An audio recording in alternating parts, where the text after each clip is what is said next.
palamenti n'egitabala nambozo mumenya amabega okumufuula tebujjadda ani ye yawendula abatte mu palamenti n'egitabala basebo ne bannyabo era nga mumanyi nti poliisi eyamba abantu ba bulijjo mwerondemu omukumwe ayogerere banne atamenye kataata nga wendiise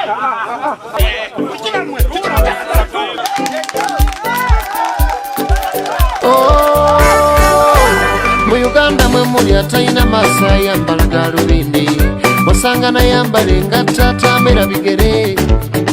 nekibaawo abaafa badde nkyanga bazze gulupa yabatta lwokakasa gwoyita omusomi tinaye byenyigamu abantu bawaayiriza okufuna obusaasizeeyo babalimbana n'okkiriza ne beerabira okulimba mungu abamu mwebuuza ndi kuki abandi gendagayewa kizibu nnyo okunteebereza nabitandise mu lukolosofwa pita n'obubaka obuzito leero bujjudde bibuzo abantu babuuza muko ani akwekaza alipoota kuttemu n'obulaba obulala bintu byakawukuumi ebyo mubakwata muteebereza tukooye babanja lipoota abaasoma okubinoonyereza nteesa singa mwegobadda bakooye okubafuutiika baana baabwe bagenda bubi nnyo kasita kukuba amabega embye nga bigwerawo ekiddako gwe ziraga mpaawo awondera basimu atali intelligenti mu intelligensi wali okimamuki nengera nga yensonga nga mulakinga obukugu obwo nsonga ki gye mwantuma abataka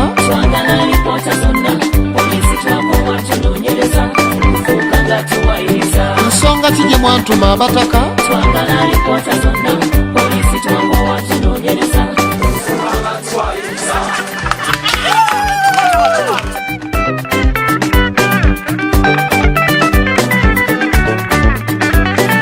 byavana dda nnyo ebintu by'okkweka lipooti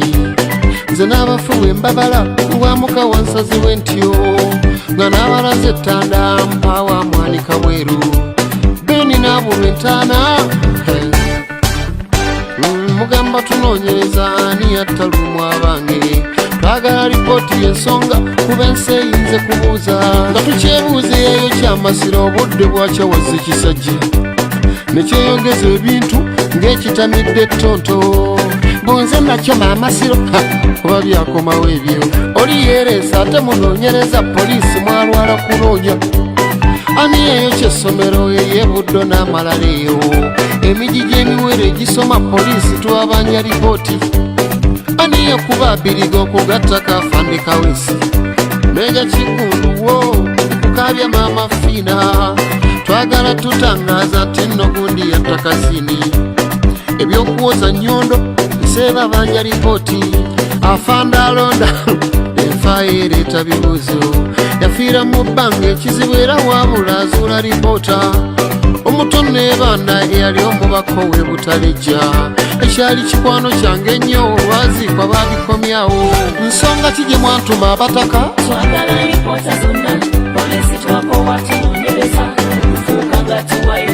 nsonga ki gye mwantuma abataka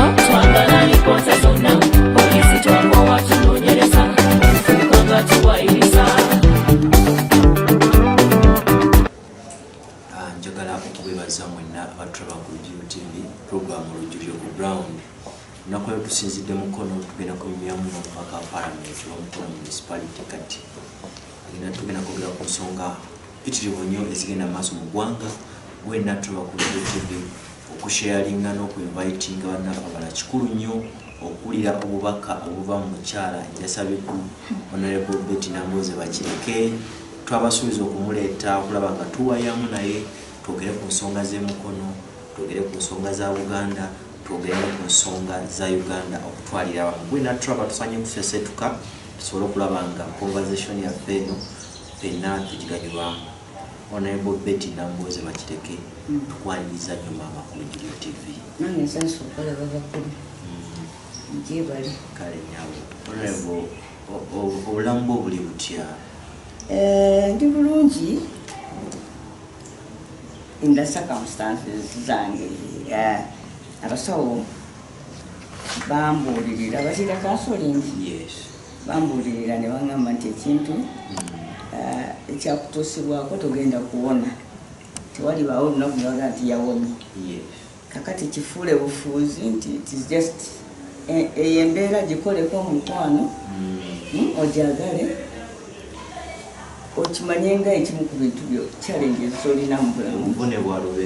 kubanga bateekamu implants mu mugongo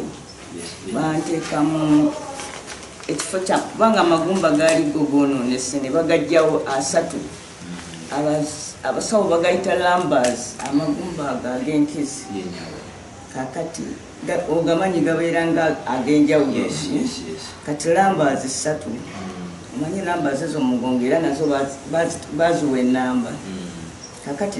nze nafiirwa lamba 3 lamba 4 ne lamba 5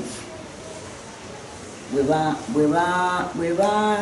ntulugunya ne bankuba naddala ekigo kye bankuba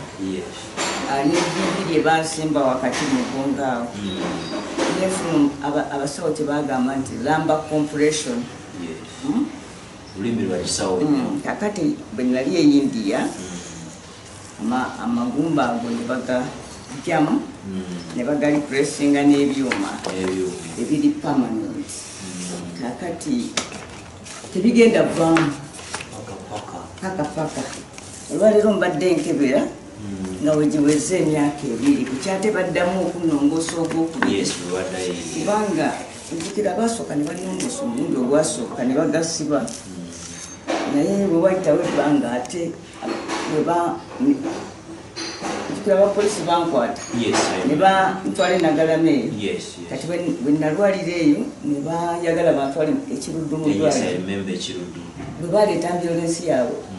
ate ne bateekawo ka pickup akaliko abasirikale nti katugoberere kati wetwayimirira ku bitaala awamu pickup yo eri ya polisi katwaka ne kajja katomera ambulance kakati okugulu kuno nekukutuka ekintu bakiyita patera kabanga akantu akabeera wakati w'amagumba okalaba ng'oli enkoko akeeru kagana amagumba gano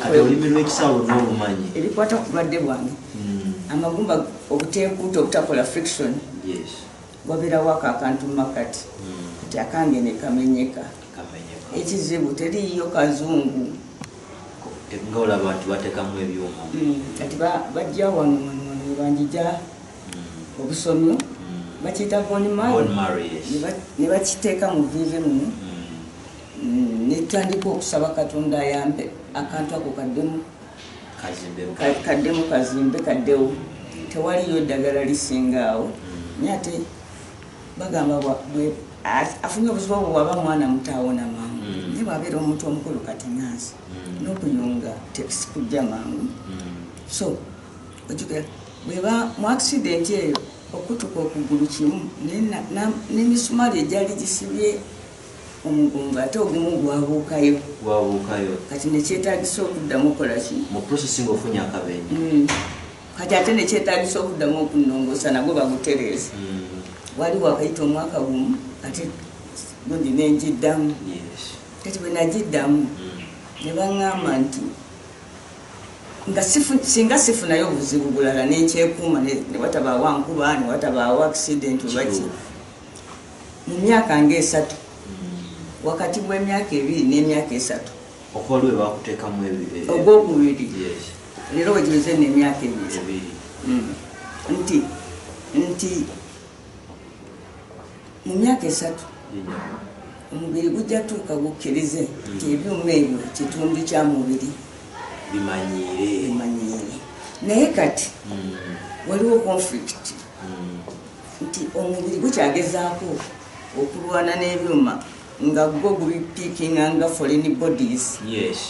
kati nagwo nigamba wayi katwerwaneko kakati process eyo endeetera nnyo obulumi ekirala wano we banjija amagumba wano natural movement of information through the backbone yabeera disrupted nti eno yonna magumba butuuka wano newabawo ebyuma 3 kakati messages bwe ziva eri bwe zituuka wano zikaluubirira okubeera transmitted ate kitundu kyange kino ekyawansi kyova olaba nga buli wentula ntula n'akantu kano kagenda ku masanyalaze. Kano ka masanyalaze? Yes, bagiyita nerve stimulator. Nti stimulating nerves okusobola okubeera picked ekitundu kyange kino ekyawansi okusobola okuwuliziganya n'ekyawaggulu ofuuka wakukyajinga kati. Yes, nteekwa okuba nga nerves ziri stimulated okusobola okuyita mu byuma ebyo. Kati kano kaggwako ddi okulaba nga tokyakakozesa? Life, yes. Obulamu bwange bwonna era kyova olaba omugo guno osuubira okuleka naye sigenda kuleka wheelchair. Eyo si wheelchair yakutuulamu ntambule. Wheelchair eyo just a chair. Katebe ka muntu eyafuna spine injury. Kakati obulema bwange engeri gye buli ku mugongo kati gwe tobulaba. Naye nze bwe mba ntudde omugongo gubaako weight y'amaanyi kyebava banterayo kano akantu kawanirira omuki kakola bibiri okuwanirira omugongo n'egundi okustimulatinga nerves. Kati akatebe ako ekyakateesaako emipiira nti bwe mba ntambula nako anyambako akasindika busindisi ne kata tutawanya to move around. Bubumpimpi obulamu bwo bukyali bwa kusabirwa. Ani natalina bulamu bwa kusabira mu nsi. Beti nambozi kati bale nyagala nkulaje ndowooza olaba lino linnya lya bakireke Beti nambozi. Ate amagumba gange mu mugongo gano galimu emisumaali. Yes, ngalaba. Okuva wano 1 2 3 ezo bazijjamu olwokubagana amagumba ga byuma. Agakatonda ganywerayo gokka naye gano olwokuba ga byuma bagasiba emisumaali. Gino egyaffe gino gya bulijjo emisumaali gye bateeka mu bantu. Era kati wano ogiraba. Ogiraba? Nyerezayo magumba awo. Ebyuma ebyo bye bassaamu kati bino byuma bino. Biraba bulungi. Kati bino gye emisumaali egibisiba binywerezaayo. Yeah, that is my story. It is a sad story. Katonda usaba Katonda akusasire. It is a very, very sad story. Katolusi nakuwalira nnyo abantu ab'omutima omubi abali insensitive.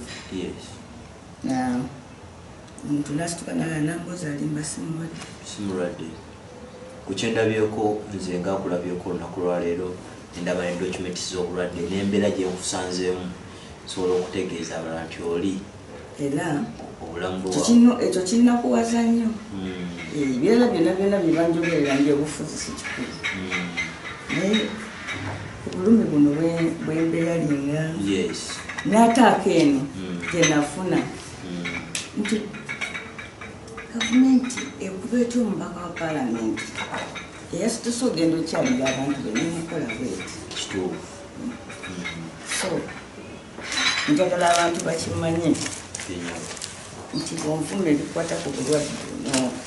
nnakuwala nnyo. Si kirungi nze kubakisa ne sibabulira nnaku nti kino sikyagala. Ebirala byonna nsobola okusonyiwa omuntu naye omuntu ateeka emboozi ku buzibu bwe nnafuna n'ayagala yakolereko ebyobufuzi bye. Nze njagala abantu banjogereko olaba wano batuuka n'ogamba simanyi taata wange. Naye ebyo buli munnabyabufuzi afuuka omunene abantu bagezaako nnyo okwogera ku buzaale bwe. Wabulira ebya Obama, wulira ebya Museveni, wulira Mao, so many of us. Kati ebyo byo bibaawo bannabyabufuzi in fact internationally berogoddeza nnyo ku bannaabwe okwagala okubagamba nti wano webasaba akalulu tebasaanidde kasabawo kubasibaawo. Naye ebyo byo mbigumira after emyaka gino mbyobufuzi ofuna kye bayita hard skill ng'omuntu akyasobola kubeerawo n'ayogera omubiri nga ebimu nga bw'oba oyogedde mu lulimi oluyaayi bagamba nti ebyo tebikyandya onebe kinambozi kati nze ebirala byonna abantu bye basobola okunjogerako tebindya naye ekyo kino kindya kikuyisawe gomanyi kyoyitamu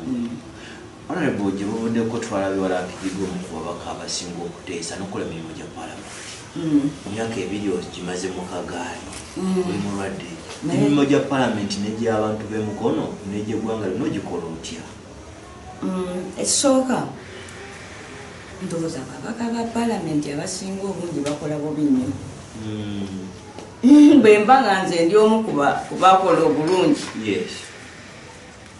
nalifulumidde era bwe nalaba nga bagenda kusoma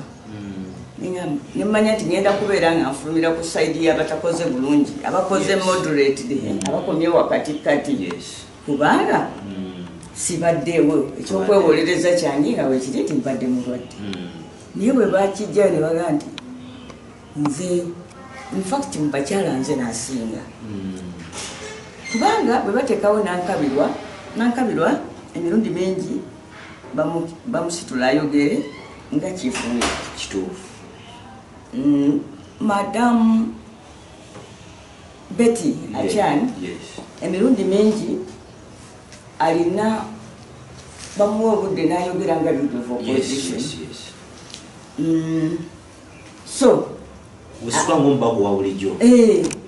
well ndi shadow minister naye mu parliament yaffe ba shadow minister tebatuwa nnyo nkizo naye sunze ndabaawo mu byabakyala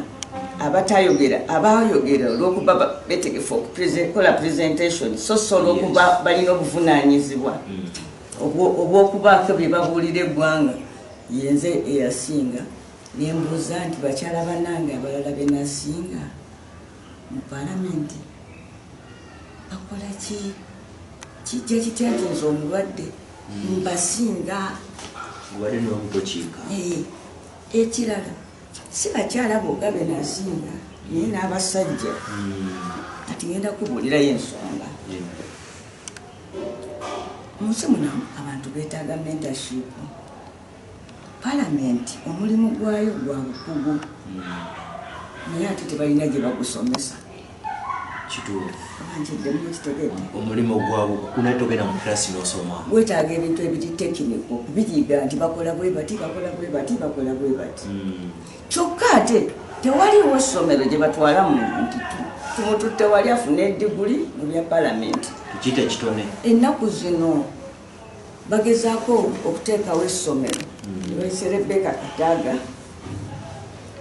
Parliamentary Institute bajja kutusomesanga era tebiba byamaanyi kubanga kati bwe twegatta ku palamenti batusomeseza ewiiki emu kyebayita orientation naye kati orientation eyo oluusi batubulira ku bino ebirijeno ani atuulawa ani agamba ki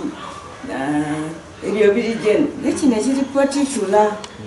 omulimu guno gukola otya kyemundabyo ne bwaba mukalukalu atya bwatuuka mu palamenti asooka n'asirikamu kituufu okusoma embeera wetambula nzikiriza nenfuna ku mazzi tufune kulendola amazzi tetuli ku lujuliro tuli ku lujuliro ekituufu mpanze gyebasonyambawo naye omukulu muwe agala naye afune ku lwendo amazzi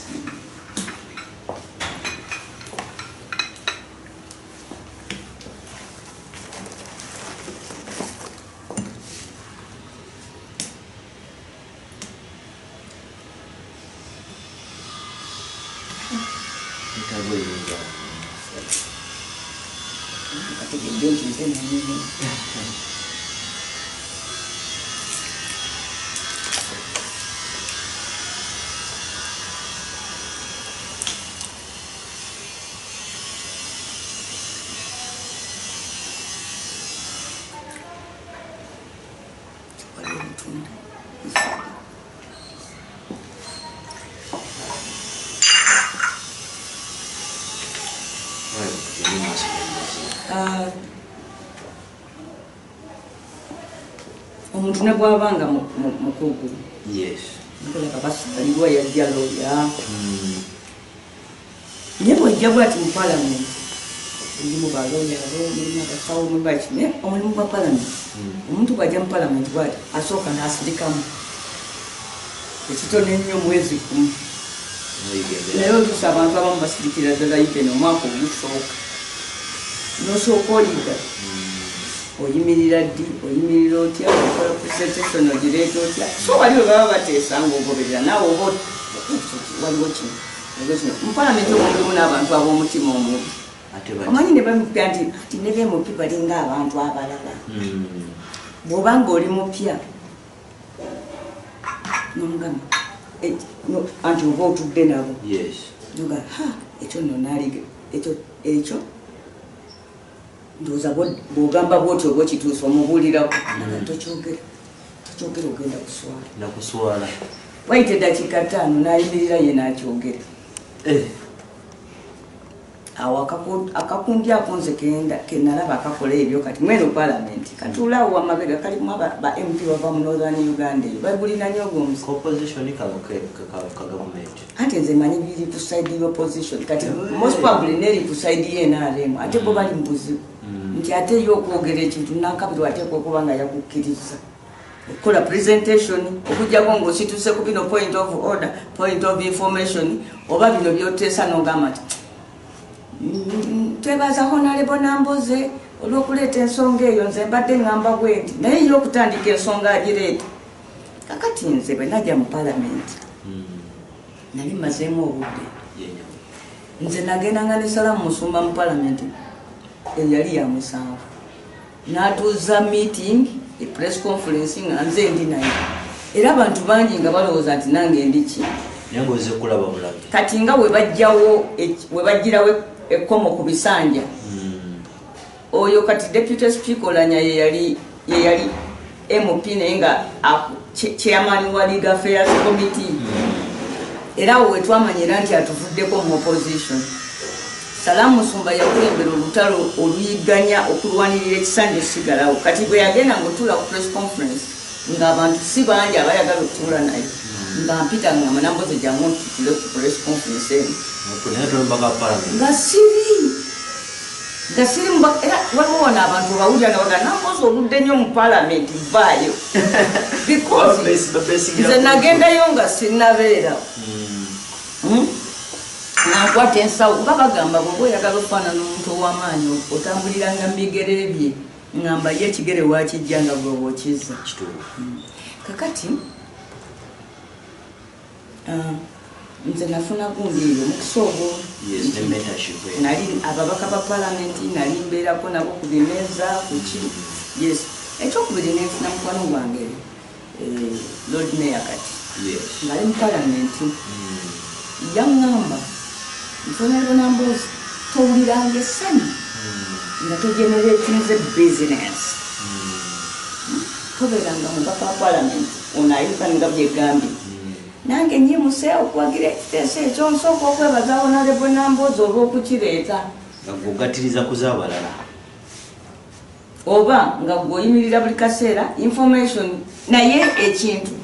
okugeneratinga business okola bino one osobola okukola gye bayita private members bill eyo abaka ba palamenti bangi babeera mu palamenti ne bamalamu n'emyaka 20 naye nga tebakikoze ekyo private members bill kwe kutuulaawo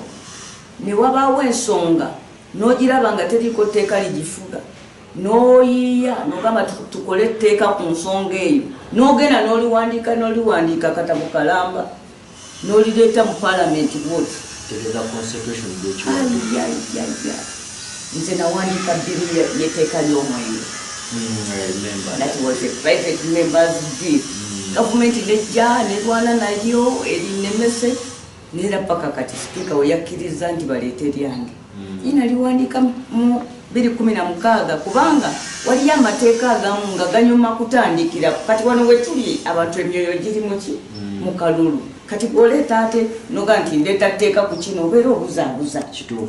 so timing nakyo kikulu so private members bill ekyo gambye si kyangu era ababaka bakikoze babalirwa ku ngalo. Waliwo ekirala kye bayita motion okuleeta ekiteeso either osobola okuleeta ekiteeso ono notice ndokani nekuteese ensonga gundi noleeta ekiteeso no parliament nekkirizo giteesaako nga lumu ekimu ku biteeso bye nali mbeese byensinga okwenyumirizaamu nagenda okwegatta ku parliament mu 2010 nga gavumenti ya Uganda emaze okuyisa policy nti nno gavumenti tekyaddamu kuwa basawo bazaalisa mirimu nti ejja kufunanga abannansi bajje bajjanjaba obulwadde ate nga we bazaalisa n'ebintu ebirala bingi nnyo ebikwatagana ku by'abakyala abafa nga bazaala nengenda nkola motion eyo era motion eyo twagiteesa Parliament ya Uganda neeyisa ensonga 12 ku ze nali mpandiiseemu ng'emu ku yo eragira gavumenti eddemu ewe ba midwife emirimu kuba nannyonnyola Parliament nti midwife asoma birala ne naasi asoma birala naasi taba muzaalisa era tujja fiirwa abakyala bangi bwe tunaabaleka okuzaalira mu mikono gy'abannaasi naye nga nina ne research gye nali nkoze abasoma obwanaasi basoma biki abasoma obwa midwife basoma biki figures ziri zitya ku mawanga yali motion. Yes, motion. Kakati omwaka gavumenti neddamu newandiika abasawo abazaalisa 15,000 mu Uganda yonna wano emikono baatuwaako 2 naye kati nasanyuka nnyo nnyo nnyo kuleeta ekiteeso ekirina ekigenda ku bulamu bw'omuntu ddala nti n'abakyala babadde babajjako ba midwives okubazaalisa. Ekirala ensonga ezo 12 mukyala Kadaga yazitwala mu palamenti y'ensi yonna. Palamenti eyo neeza adoptinga nga kaakati United Nations ezikozesa mu mawanga agakyakula buli we bagamba buli baba bayogera ku by'okuzaala okukuuma abakyala bazaale bulungi baleme fiirayo babaweereza ezo ensonga nti mutuukirize ebyo zafuuka benchmarking points mu nsi yonna era fuba oleeta ekiteeso ng'ekyo weyagala era nze waliwo munnamawulire omuyanga nti newe waalikomyeko ekyo ekiteeso kyokka n'otaleeta birala ekisanja ekyo wali okikoleredde so osobola okugeneratinga business biru nga bwegambye oba mu kuleeta motion ekintu ekirala bakiyita petition. Petition kuba kuwaaba abantu abali ebweru wa parliament nga bawaabira sipiika omusango naye olw'okuba nti bo tebasobola kujja mu parliament kweyogerera ne baddira ekiteeso ekyo ne bakiwa omubaka akitwala. Kati nze wano ewaffe wabaddewo obuzibu bungi nnyo abakulembeze bakola ebintu almost buli mwezi ngamberayo ne petition okuwaaba ensonga z'abantu bange. Kati petition ezimu wano nina ebyalo bino Kolo, Reza, Kitega, Nyenje ne Nabusugu. Abantu baayo basigadde ku byalo ebyo emyaka gino gyonna kubanga natwala petition baali babasengula nitwala okuwaba mu parliament n'ebiyingiramu kyekimu n'essomero lyange erya Kiwanga Umeya baali balimenyawo ng'oli akayanye n'agamba ettaka lino lyange nitwala petition paka gavumenti weyakkiriza nti awali essomero lya gavumenti waliwo eyatuwa naye yali wakiyange ab'ettaka ddala balino gavumenti nekwata ssente kubanze nabagamba tiwe muzuulanga waabwe tusaba gavumenti etuwe ssente tugulire ettaka eryo essomero ye ne babawa biliyoni emu ne babagulako essomero neyo petition. Tugambye waliyo private members bill, motion ne petition. Petition eyo singa ababaka bannange nze manyi bwe baleeta ababaka abapya we bajja mu parliament abava mu Buganda mbaza wabbali ne mbabulira ebigambo nange abantu bye bambuulirira nga njja mu parliament. Petition nyangu nnyo kubanga abamu bakaluubirira kugyewandiikira naye ne bw'oba tosobola kugyewandiikira osobola okugenda mu legal office ya parliament n'obabulira okwemulugunya kw'abantu bo ne bakuwandiikira petition era babeerayo nga batulinze batuwandiikire abo abaligo department kati naababaka bamu tebamanyi oba gyebali oba tebamanyi ngeri yakubakozesa naye nga bwegambye tinatuuza abaana ba Buganda abo abajja mu palamenti nembagamba nti bannange noleete ku bizinensi naawe palamenti esituke ngaeteesa ku mukiteeso kyoleese kakati petition so nze ntutte petition nyingi nnyo eza mukono kati ate nebweru wa mukono bantu baveeyo kakati nga right now nina ey'abantu abalina nasale beds z'emmwanyi nebalyazaamaanyi z'ebbanga n'emivuyo egiri mu kugula emmwanyi ezo n'okuzigaba ngenda kujanjulayo kati specifically si abantu b'emukono kuba mu municipality temuli balima mmwanyi naye kati abantu baveeyo ne bajja ne bantuukako wano ne bantuukirira ne bambuulira ne ngamba kale nja kikolamu ki petition engeri eyokusatu eyokuna nkugambye bill motion petition question is for all answer osobola okutuula n'owandiika ekibuuzo ku nsonga yonna n'okitwala ewa kiraaka n'okimuwa n'akiteeka n'agamba nti nsepeti nambuuze kati mbuuza minisita wa local government nti LC1 zino ezalondebwa zinaamala emyaka 5 oba nazo tunazironda kati mu kiseera kino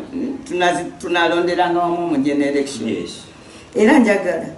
minisita wa local government anyonyole kati abeero si wanu bateekateeka kubasasula batya ayongere atunyonyole abeero si wanu balina ofuna obugaali bano obwabe babufuna nti lugenda n'okiwaayo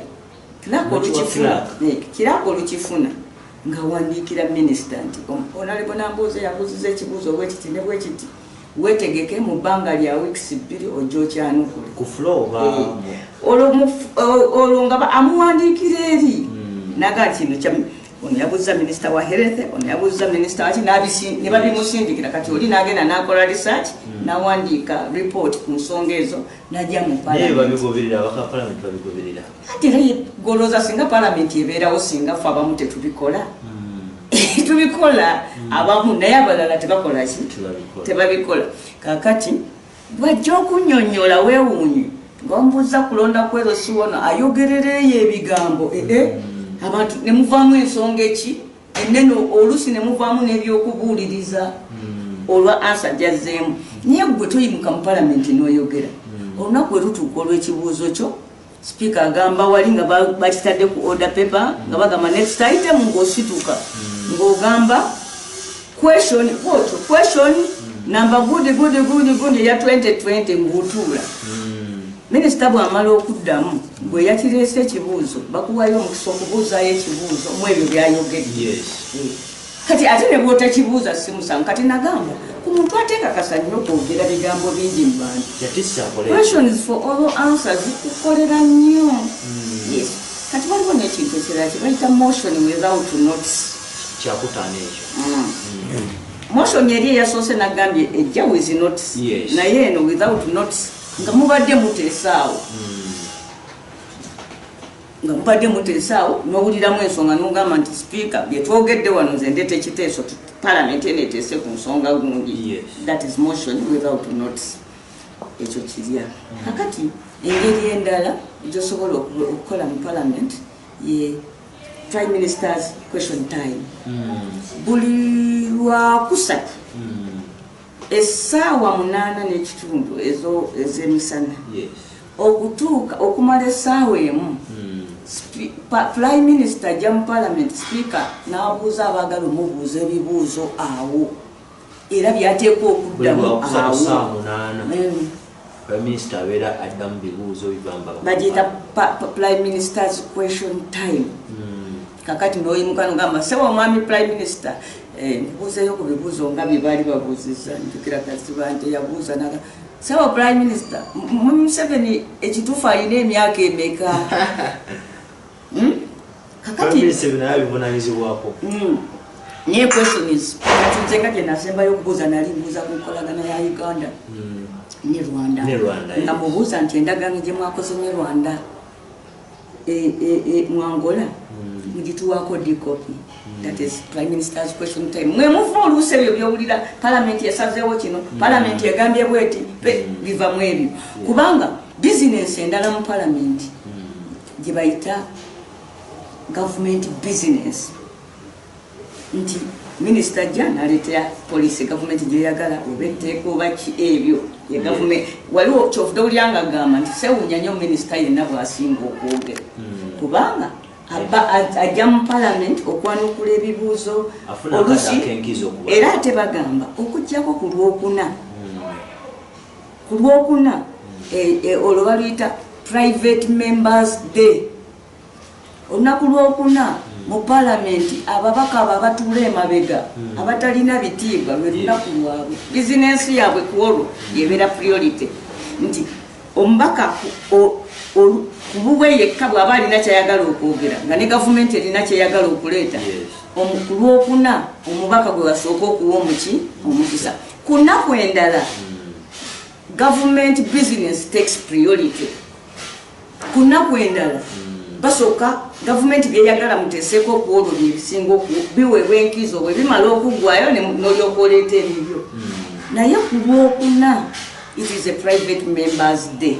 Honorable nga tumaliza ku nsonga za parliament performance kyamazima emu ekyokwega kinene nnyo ndabaka banno ne Munnayuganda akati no munangeze nasangayo kyanjo n'omukyala bamwita Alisa Alaso n'embeegomba nnyo abo ababiri nimbasaba bandagirire era Alisa Alaso yannyamba nnyo kuyigiriza kyanjo nanjigiriza ekira nti bw'obanga oli mupya toyogeranga ebigambo nsonge bwe baleeta ensonga ennyingi rondamu emu ate emirundi egisinga yogera sentensi 3 toyogera bigambo bingi kati naye bwonna omala okuguma ng'otegedde obukodo bwa parliament ojja kwogera nnyo nga bw'oyagala. Ekyokubiri ku ssaawa 8:30 nga parliament yakatandika ba MP ab'amaanyi babeera bajja bateekeyo ebintu byabwe kuba n'abamawulire babaawo kati gwe MP omujja oba omunafunafu wakati w'essaawa 8:10 eyo time yafuuka yaba senior ababitegeera obulungi kubanga ebeera time yakukola mawulire ate omanyi munnabyabufuzi n'amawulire tutambulira wamu kaakati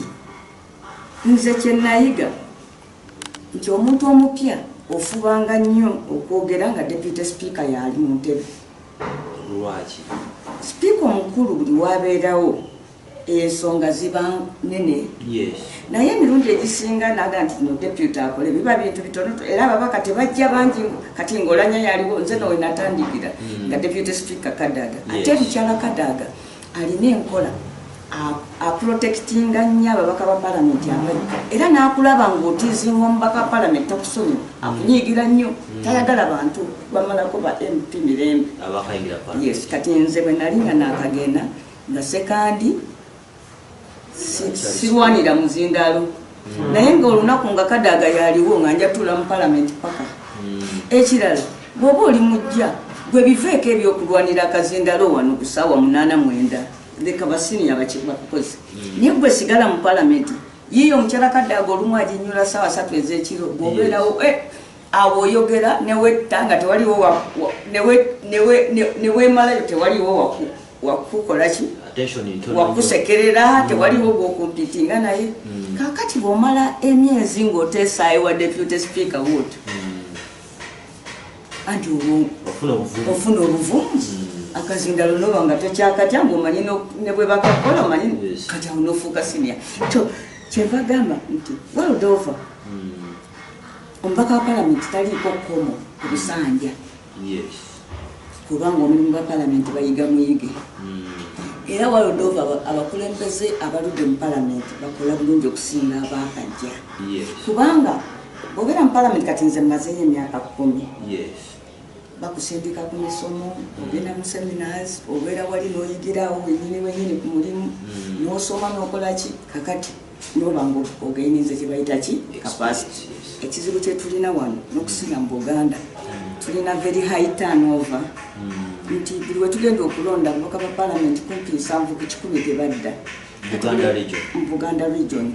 kyova olaba buli kaseera tubeera n'ababaka ba parliament bajja buli kaseera tuba bakyayiga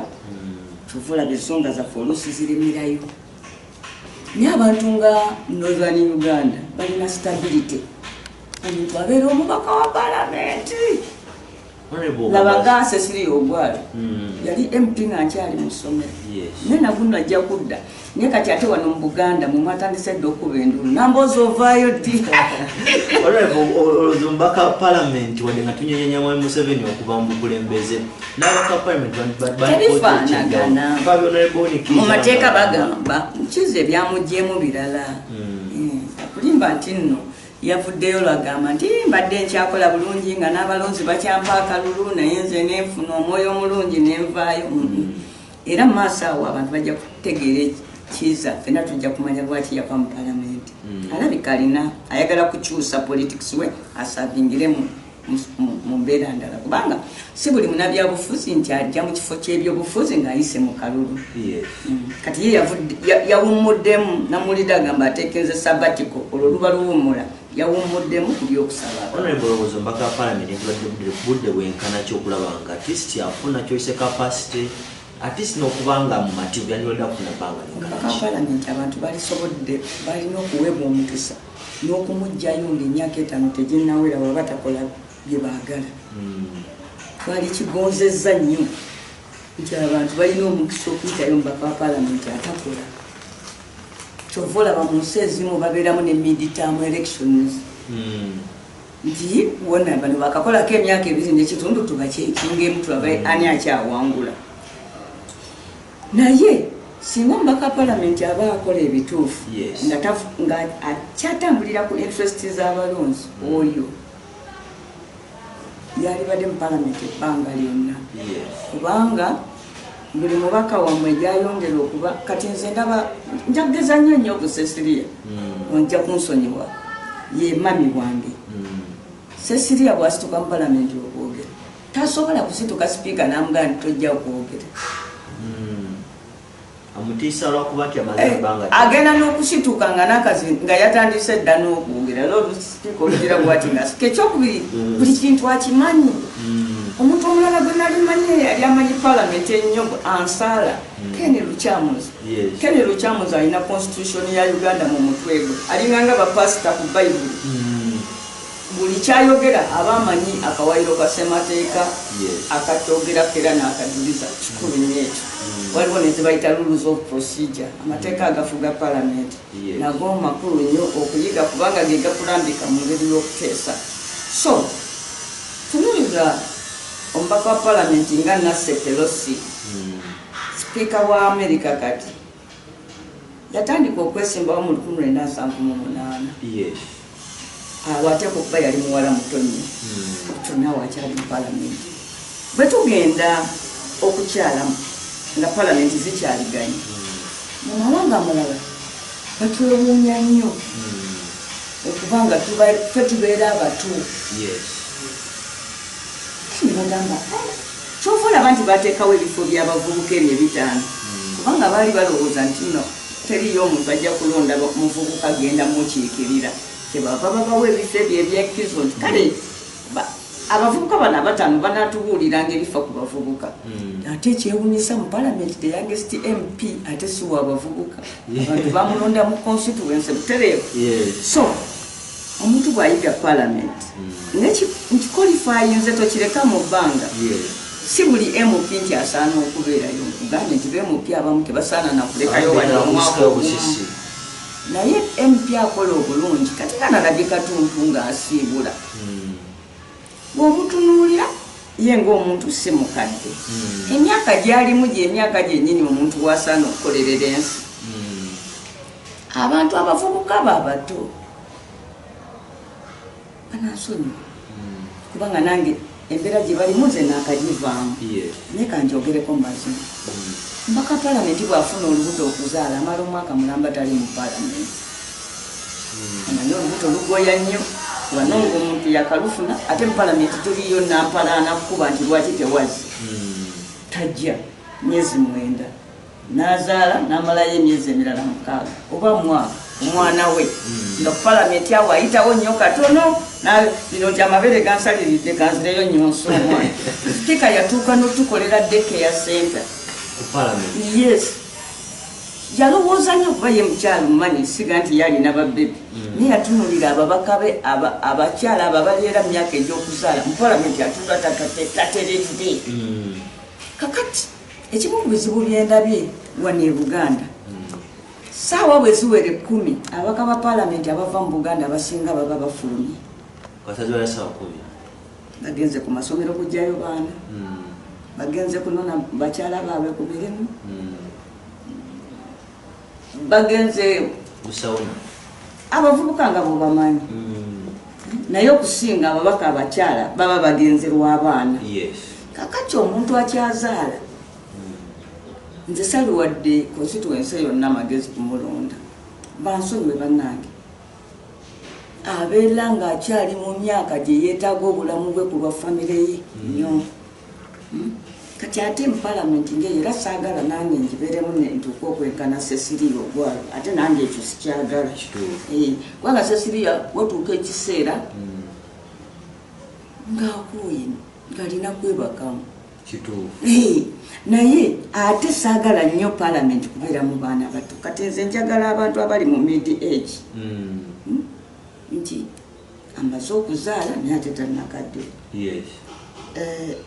kusoma yakumaliriza naye kati tugenda ne tubeera n'abantu nga bali ambitious olutuuka mu palamenti neyewandiise Makerere ku kosi ya law nti agenda kubeera ku ssomero abudde bonna abumalawa kusomero nga ujja mu palamenti olina ttiimu yammwe tujja gye yasuubi mwagira ku palamenti ku tiketi ya Buganda ko kitiibwa Medad Semujunganda Segona ne Mathias Kuga Nsamba Kasibati n'abalala mutemwali ng'abaka abalala aba bulijjo abagamba okukola ku bizibu ebirala ensonga za Buganda zaali ku mwanjo ensonga za Buganda ebbanga limaze mu palamenti muzituusizzaako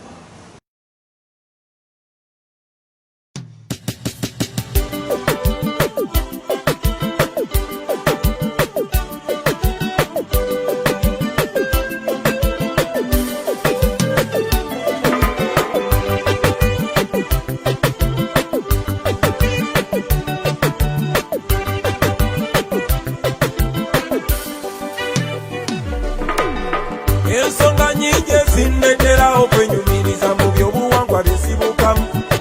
sibuka mu bakabaka ba Buganda ewa Ssaabasajja Muwenda Mutebi eyo gy'osanga abantu ab'empisa ennungi abaaniriza kabeere muyise tuva olaba buli ggwanga tubeera nalyo tukola nabo tubonga nabo ebitusanyusa tuzinira wamu songa n'ebitunyiga nabyo tukalira wamu kabaka waffe ke kabonero akalaga nti Katonda ne Buganda omwoyo gumube gulimira kabaka wange Muwenda Mutebi yali eyo emengo temunenya kuyimba kanyimbe ate oba omwana wa Mutesa alamula anange nyimbira kabaka wange Muwenda Mutebi yali eyo emengo temunenya kuyimba kambimbe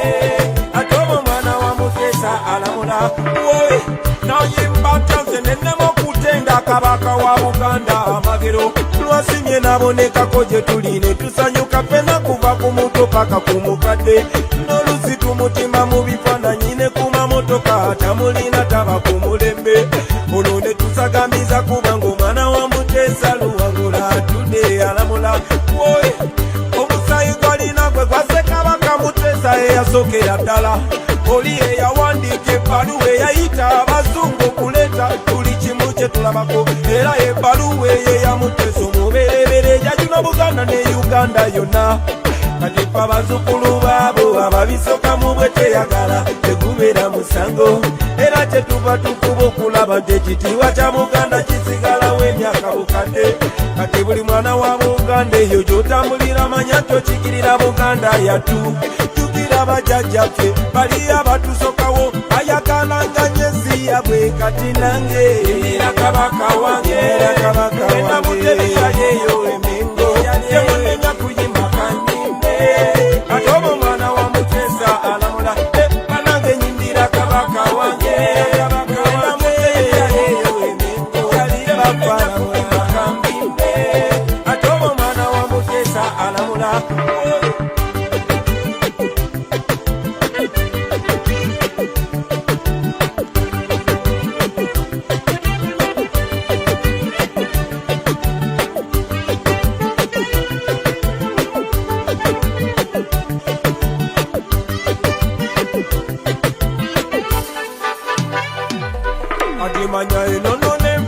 eggwanga lyo era n'abaana boyina obayigirize olwo tukume ebyobuwangwa bye twasangawo era n'ebyayononeka tubitereze ate tukole n'amaanyi tuzimbe Buganda ebyesimisa abo abaliddawo kati bw'oba oli eyo oli mwana wa Buganda osanye omanye oba wano oba ebweru omwoyo gwa Buganda sigala nagwo n'abaana mubabuulire ekitiibwa kya Buganda kyabadda era buli omu ekika kye kiba n'obuvunaanyizibwa n'omulimu gwe kikola kubadda ate ku mulembe guno omutebi twesiimye nnyo kubanga bene yabukwasa ffe bavubuka era ffe bwe tuba tukola ekituwa essanyu kwe kumanya nti omutanda waffe jali aluŋŋamye era kabaka wange muwenda mutebi yali eyo emengo yali munenya kuyimba kanyimbe ate oba omwana wa Mutesa alamula banange nyimbira kabaka wange muwenda mutebi yali eyo emengo lekere jage bakanyimbe ate oba omwana wa Mutesa alamula Buganda bulayira kabaka wange muwenda mutebi yali eyo emengo yali tabamenya kuyimba kanyimbe ate oba omwana wa Mutesa alamula yimbira omutanda wange kabaka wange yimbire kabaka wange yali eyo emengo yimbira omutanda wange bakambimbe ate oba omwana wa Mutesa alamula